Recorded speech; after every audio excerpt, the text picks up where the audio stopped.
Muito obrigada, Sra. Presidente em exercício. Começo por cumprimentar o Sr. Presidente Manuel Machado. É um gosto revê-lo, agradecer em nome do Grupo Parlamentar do PST, a si, à equipa que o acompanha, aos outros autarcas,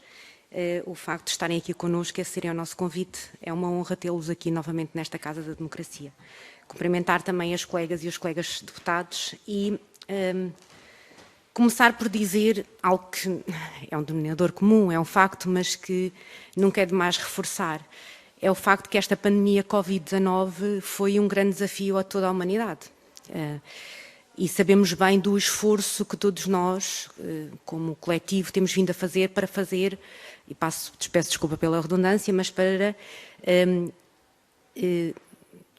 levarmos a cabo aquilo que é manifestamente um desígnio comum, o desígnio da reativação da nossa economia,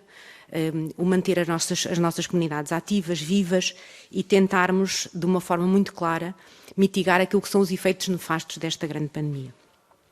E é claro que o setor da cultura é certamente um daqueles, se não porventura aquele que logo numa primeira linha sofreu mais com os efeitos e com as necessidades das medidas de contenção que foram levadas a cabo, e bem, e com tudo aquilo que foi necessário fazer para conter os efeitos desta pandemia, mas o que é certo é que também ele foi efetivamente um dos setores mais afetados. E quando eu digo o setor da cultura, refiro-me a ele nas suas diversas vertentes. Nas vertentes profissionais, não só nos artistas, naquilo que são os artistas, como também todas as empresas satélite que vivem desta área cultural e artística, mas também muito daquilo que são as instituições, os equipamentos, museus,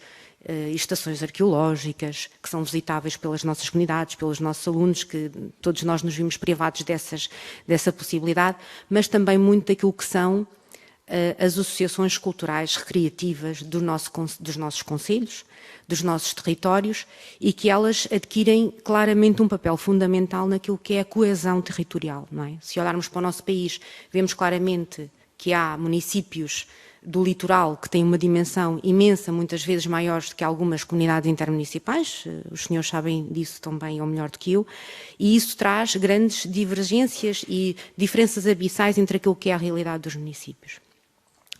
Aquilo que nós gostaríamos de vos colocar aqui hoje é um conjunto de reflexões um pouco nesta matéria e que tem a ver com aquilo que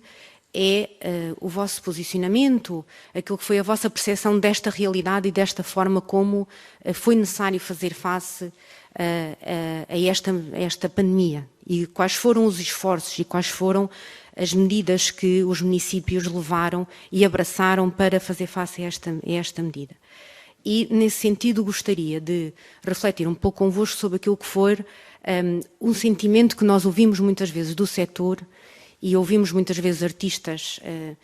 aclamarem por uma intervenção muito mais clara daquilo que é o Ministério da Cultura. Medidas concretas, medidas que mitigassem os efeitos e ouvimos sempre, muitas vezes, ao longo deste período, que, na opinião do setor, as medidas que o Ministério da Cultura e da Comunicação Social tinha adotado eram parcas, eram poucas, eram tímidas, deviam ser mais concretas, deviam ser mais específicas e que, se é um facto que a Justiça e que era necessário introduzir aqui um conjunto de medidas que não só fossem, sim, o Ministério e o Governo introduziam medidas transversais, mas que era importante, isto segundo eles próprios, introduzir aqui medidas específicas porque os problemas deles eram específicos.